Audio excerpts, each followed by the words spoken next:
The street is lined with cars. There's not a breath of fresh air in the neighborhood.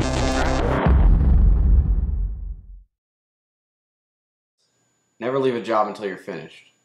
Remember that. Biff Loman is lost. In the greatest country in the world, a young man with such personal attractiveness is lost. Why do you open a window in here, for God's sake?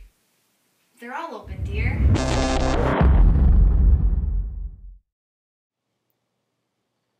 Well, I figure life is short. What the hell? A couple of jokes.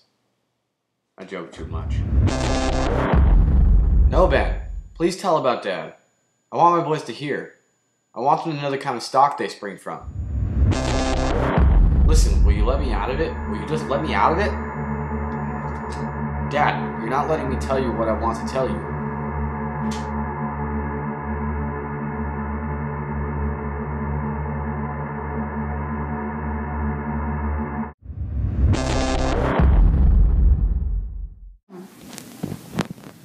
Oh, I didn't see you there. But while you're here, let's talk about some symbols, recurring motifs, and literary devices in Death of a Salesman. First and foremost, we have symbols. Symbols in Death of a Salesman include pantyhose, diamonds, and Willie's Chevy.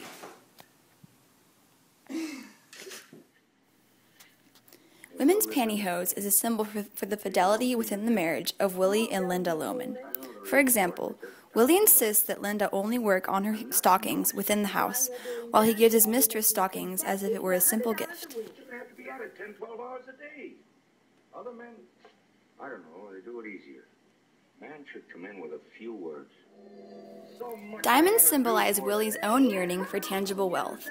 His wife, Linda, receives a diamond watch from his brother in the golden years of their marriage.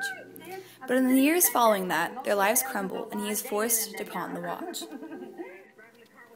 Willie's Chevy symbolizes Willie's attitude towards his life throughout the play. In his flashbacks, Willie often recalls the times when his son was a football star and his car was the pride of his life. But as Biff gets older and becomes lazy in Willie's eyes, he complains of the poor, degenerating condition of his car.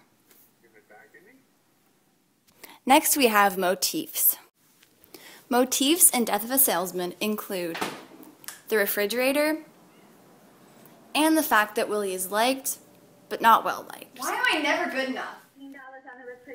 Willie's refrigerator appears in the play consistently. Along with the Chevy, it symbolizes the lack of prosperity within the Loman household.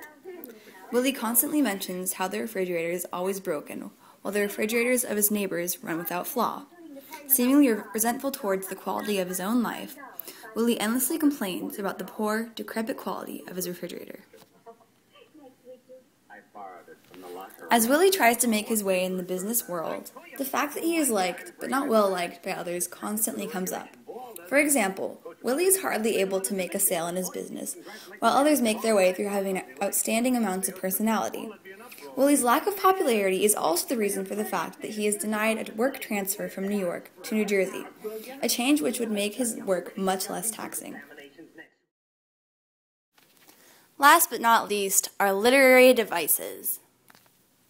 Literary devices include flashbacks, simple yet powerful diction, and rhetorical questions. Several times throughout the play, Willie Loman flashes back to several periods of his life in which his life existed within a picture-perfect, ideal setting. His car ran perfectly, the refrigerator had minimal problems, and most importantly, Biff was still considered to be his school's big man on campus. For example, just before Willie commits suicide, he flashes back to the moment in which this golden age shattered.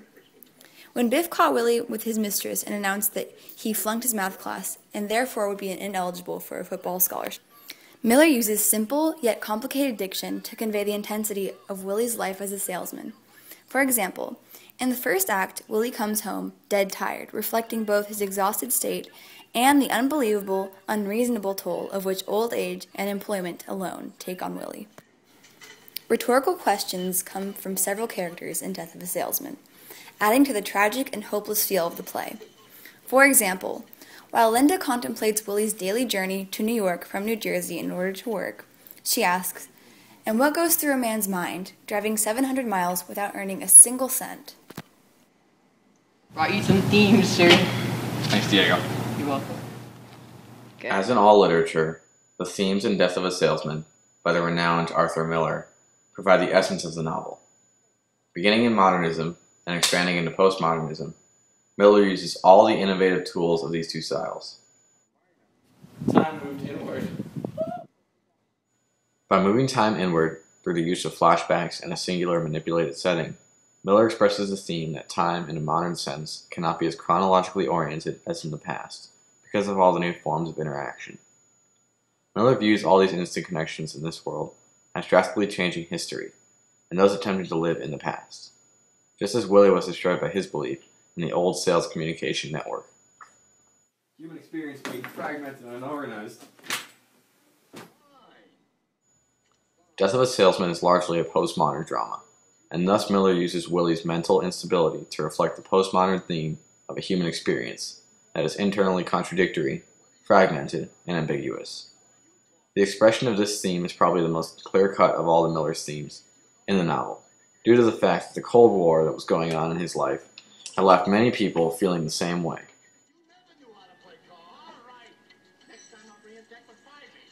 Open! And interpretive Endings. While there was a clear change in the story's plotline in the end of the drama, there certainly was no conclusion to the life of the Loman family. By leaving the fate of the family still up in the air, Miller establishes another common postmodern theme of interpretive and open endings. In the modern world, there are many postmodern writers, like Miller, that realized the traditional endings to parts of life were fading, and people's adventures didn't always have to have an obvious conclusion. As Miller stated himself, conventional realism cannot control this play, due to the way that the past and the present often become one. Lack of profoundness in all things. As Miller stated himself, conventional realism cannot encompass this play, due to the way that the past and the present often become one. However, by doing this, Miller creates the postmodern theme of a lack of profoundness in all things. Even though he may include many different events and crucial parts of Willie's life, Miller leaves these events just as they are, in order to reflect the great amount of realism that existed in the modern world. Willie's mistakes are Willie's mistakes, and that is all there is to it.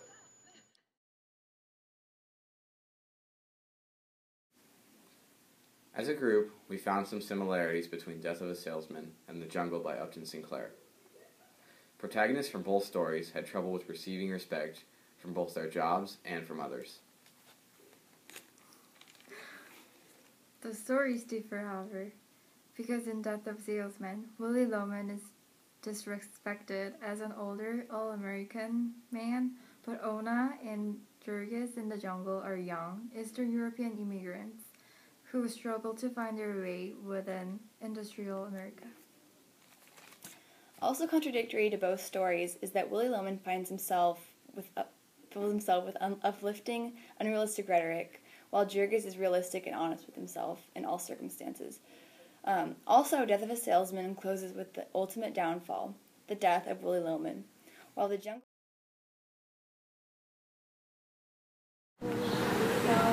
Hello, Mr. Miller.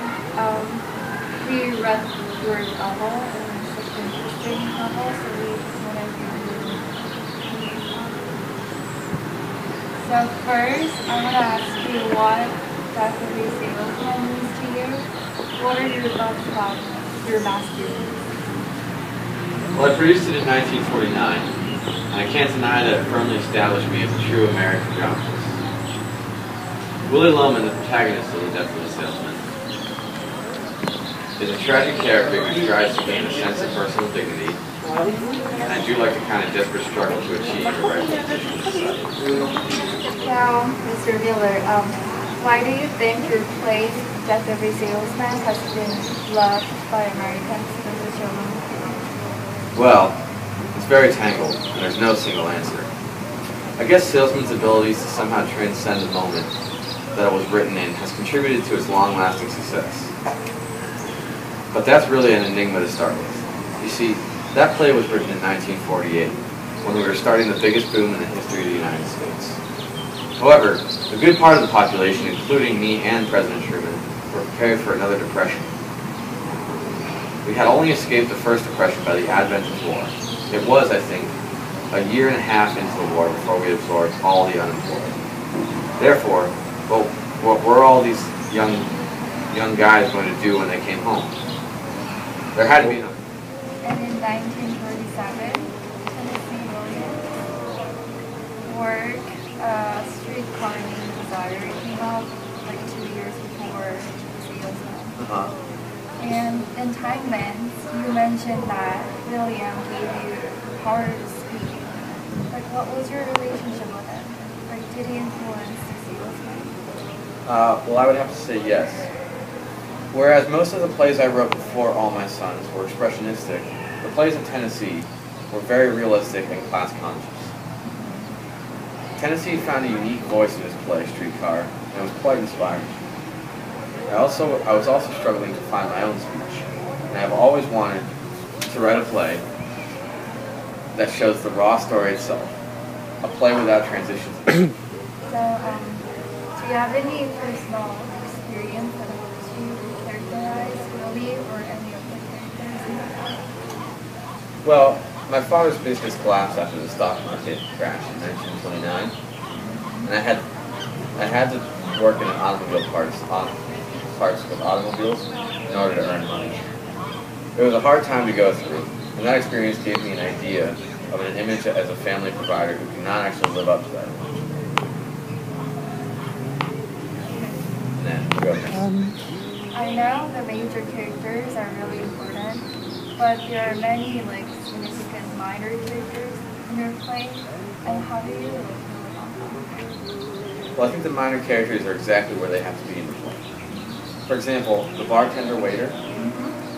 His presence could emphasize the invisible barrier in the relationship between Willie and his sons, because the bartender showed more compassion for Willie than his sons did. So, is there anything you might want to say to I should admit that my own political view is often rejected in my plays. Drama has been embedded in historical time. It thrives when a society has reached a certain point. You know, politics do exist in many significant works. Personally, I think politics and public art, which includes drama, cannot be separated from one another. The politics of America is implicitly reflected in Salesman. It shows the universal occupation of contemporary America, where everyone is selling and everything is for sale. A little literary criticism for you all. Go. I'm here with literary critic Bert Cardrillo. Bert, how's it going? So, what did you find in your criticism of Death of a Salesman? I found a connection between Arthur Miller's attempt to convey Willie Loman's despair with his profession as a salesman.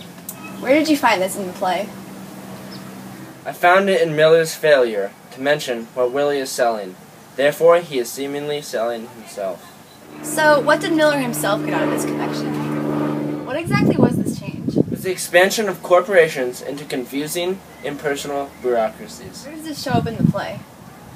Well, it comes up in the play as Willie Loman continues to become forgotten and disrespected by bosses and CEOs that are mostly younger than him. Well, thank you for your time, Bert. It's been great.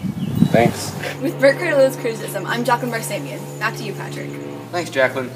Unfortunately, our other critics couldn't be here today, but here's a rundown on what they had to say. Lazarne Azizpour and Naur Bakshahuti, in their criticism, Arthur Miller's Death of a Salesman's postmodernist study. This play, they say, merges forms of realism and expressionism in order to suggest new possibilities and directions for the world of drama. Arthur Miller accomplishes this emergence of a new world of drama by exploring the theme of isolationism and interweaving it into the characters of the play. Being that isolationism is ultimately the reason why Willie Loman commits suicide, it is a focal point of the story. Willie is isolated within his own life because of the hold which money has over him. With Mr. Azizpour and Huchi's criticism, this concludes literary criticism.